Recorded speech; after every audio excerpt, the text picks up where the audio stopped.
Buenas tardes, el día de hoy estamos con una empresaria que vamos a escuchar su disertación. Yo soy la profesora Lourdes Leiva, vivo en Comas y actualmente soy gerente de mi empresa de consultoría educativa especializada CES. Me encantaría que nos respondas algunas preguntas que son de interés de los maestros. La primera pregunta que quisiera hacerte es: ¿cuántos años has trabajado en magisterio? Bueno, yo he sido profesora durante 19 años, ¿no? Y tenía un periodo en aula y luego de repente una licencia y así, y en total 19 años. Trabajé en el magisterio hasta el 2006. Cuéntanos, ¿cómo lograste decidir tener tu propia empresa? Bueno, la verdad es que además de trabajar en el colegio, yo trabajaba también en algunas instituciones, ¿no? Y el gran problema que tenía siempre, tanto en el colegio como en las instituciones, era convencer a mis jefes de algunas ideas que a mí me parecían importantes. Y a veces a algunos jefes les parecían también importantes y otras no. Entonces era muy frustrante tener una gran idea y no poder ejecutarla solamente porque otro no la entendía, ¿no? Y porque no habían los recursos. Entonces dije, bueno, tengo que ser mi propia jefa para no tener que convencer a nadie de mis ideas.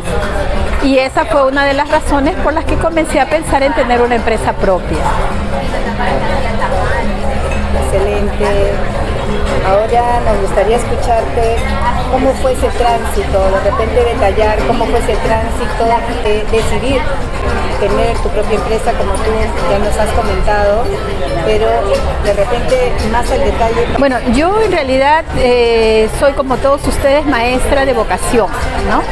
Entonces realmente a los maestros nos importa que los alumnos aprendan, nos importa la calidad de vida de nuestros estudiantes, nos importa el desarrollo del país, ¿no? Para eso nos hemos hecho maestros. Entonces esa idea me acompañó a mí desde que comencé en 1986 a trabajar en Un Fe y Alegría, y aún ahora esa idea continúa, no ha cambiado porque yo sigo siendo maestra y nunca dejaré de serlo, ¿no? Entonces, sin embargo, uno tiene que ver que hemos sido formados para tener miedo al riesgo, ¿no? Entonces, si bien es cierto que de repente nuestro sueldo no es tan conveniente, no hay buenos entornos laborales en algunos casos, sin embargo, cada mes recibimos un poquito de dinero que nos permite sobrevivir.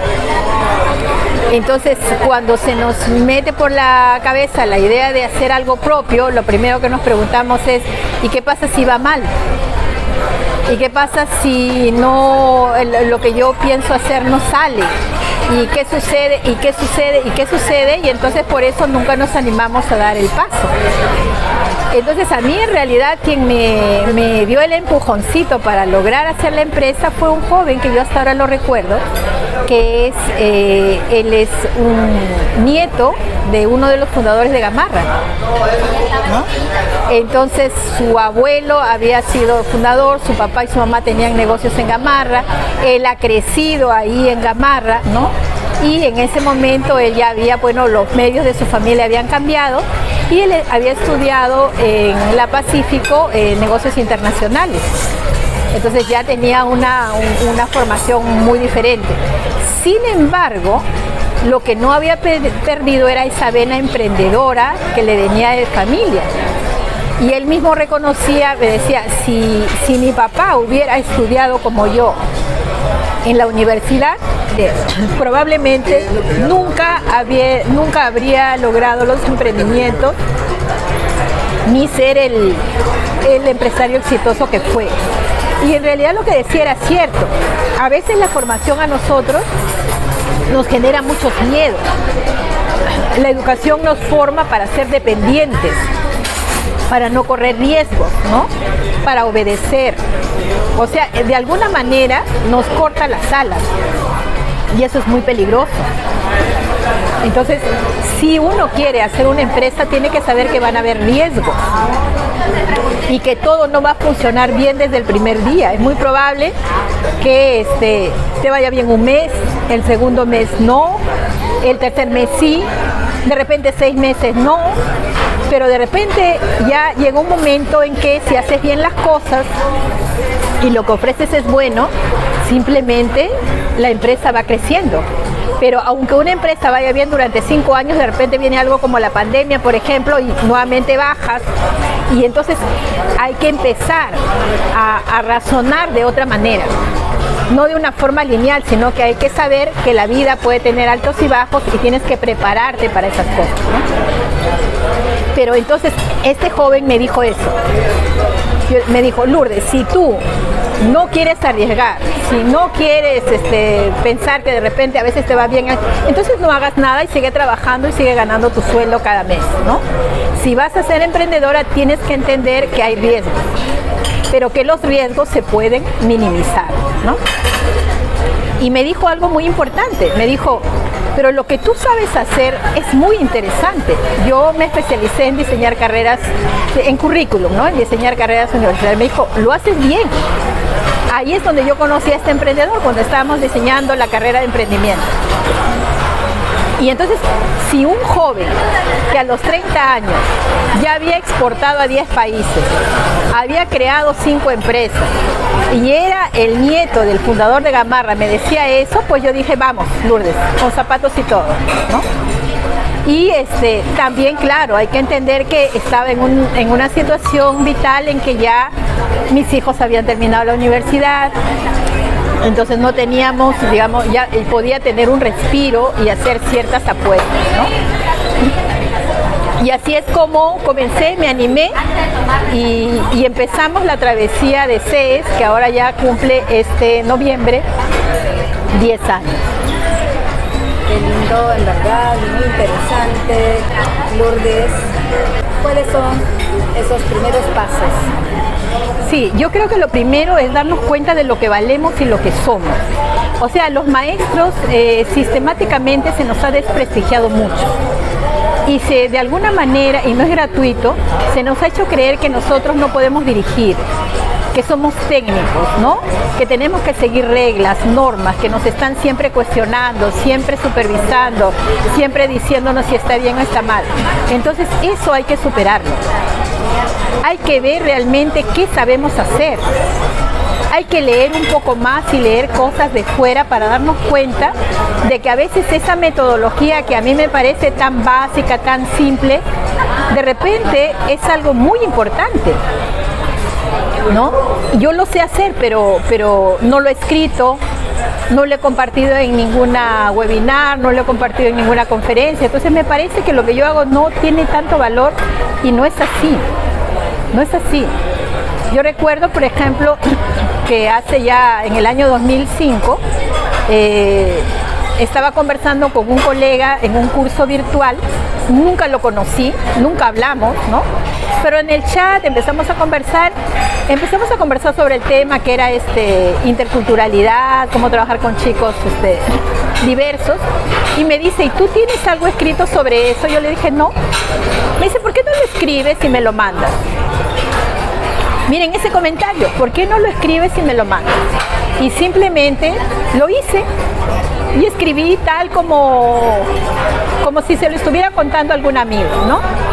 Y entonces se lo escribí y me dice, qué interesante, Lourdes, me dice, ¿lo puedo subtitular y publicar? Yo en realidad no lo tomé en serio y me dijo, claro. Le dije, sí, pues ya. A los 3 meses me llega a mi casa 3 revistas de interculturalidad de Chile, de la Universidad de Valparaíso de Chile. Y adentro estaba mi artículo. Para mí, gran sorpresa. ¿Y de qué hablaba yo en ese artículo? De la metodología que usaba con mis alumnos para recuperar las prácticas cotidianas del barrio. Una cosa tan simple y sencilla como es. Y luego de describir cómo lo hacía, explicaba por qué lo hacía así, con algunas citas, por supuesto. Pero ahí no quedó la historia. al año siguiente, el 2006, empiezo a poner mi nombre. ¿Y qué pasaba? Que ese artículo ya se había publicado en Colombia y en México. Y después de algunos años, ese artículo se había publicado en bastantes sitios. A mí nadie me había informado, nadie me había dicho, no sé cómo, pero se había publicado. Y entonces yo empecé a mandar ese artículo a una conferencia de Inglaterra. Y me aceptaron la ponencia. Claro, no fui porque no tenía plata para el pasaje, ¿no? Pero entonces fíjense, lo que yo quiero poner es cómo a veces nosotros hacemos cosas que no les damos mucha importancia, ¿no? Y sin embargo, estamos haciendo algo muy valioso. Entonces yo diría que los maestros tenemos que ponernos a pensar qué es lo que yo sé hacer, qué es lo que está funcionando con mis estudiantes y luego escribir sobre eso, ¿no? Y pensar y profundizar en eso y ver eso, cómo le puede servir al país, cómo le puede servir a otros maestros, cómo puede esto ayudar a mejorar la educación. Y empezar, ¿no? A ver, de repente hacer una conferencia gratuita, una clase gratuita, una reunión de grupo con maestros y empezar a intercambiar entre nosotros. Y poco a poco vamos a ir ganando en seguridad de que lo que hacemos es valioso. Y de ahí ya es cuestión de empezar a planificarse, ¿no? Ahora con las redes todo es muy fácil, ni siquiera hay que invertir mucho. Cualquiera hace su página de Facebook, su TikTok, Instagram, YouTube, y poco a poco, si las cosas se hacen bien, pues eso irá generando expectativas, ¿no? Que habrá alguien que te llame para decir, oh, profesor, qué interesante, no puede venir a dar una charlita por acá, ¿no? O por ahí alguien te dirá, ¿sabes qué? Puede venir a enseñar esto en nuestro instituto, ¿no? O así puede empezar a salir cosas, ¿no? Y por ahí hay que ir uno viendo la ruta, pero creo que lo primero es entender que lo que hacemos es valioso y no al revés, porque a veces decimos, uy, lo que hacemos es bonito, pero yo no he leído tanto, no sé tanto, no puedo tanto, no tengo dinero, nunca he hecho esto, nunca nadie ha hecho nada, o sea, todo el mundo ha empezado poquito a poquito, ¿no? Yo diría que hay que tener confianza en lo que uno sabe y luego es muy importante por qué lo quiero hacer. Porque si todo el objetivo es tener dinero, eso no tiene mucho futuro. Y es lo mismo, eso yo lo sé por experiencia y siempre lo pensé, pero también me lo dijo este joven emprendedor, el nieto de uno de los fundadores de Gamarra. Me dijo, si tú solamente buscas dinero, estás perdida. Porque eso no se sostiene, tienes que tener una meta mayor, ¿no? Y creo que todos los maestros tenemos metas mayores, indiscutiblemente, ¿no? Estamos muy agradecidos por todas estas valiosas respuestas que nos ha dado ya cerca del Día del Maestro. Esto va a generar mucha motivación y animar a todos los colegas que en verdad en las aulas están haciendo experiencias muy importantes en beneficio de nuestros queridos estudiantes. Ahora las últimas palabras para despedirse de todos los colegas del Perú. Bueno, pues un feliz día por nuestro día, el Día del Maestro. Y adelante, maestros, todo se puede. Vamos, el primer paso siempre es el primer paso. Y no se olviden de visitar nuestra página www.ce.com.pe.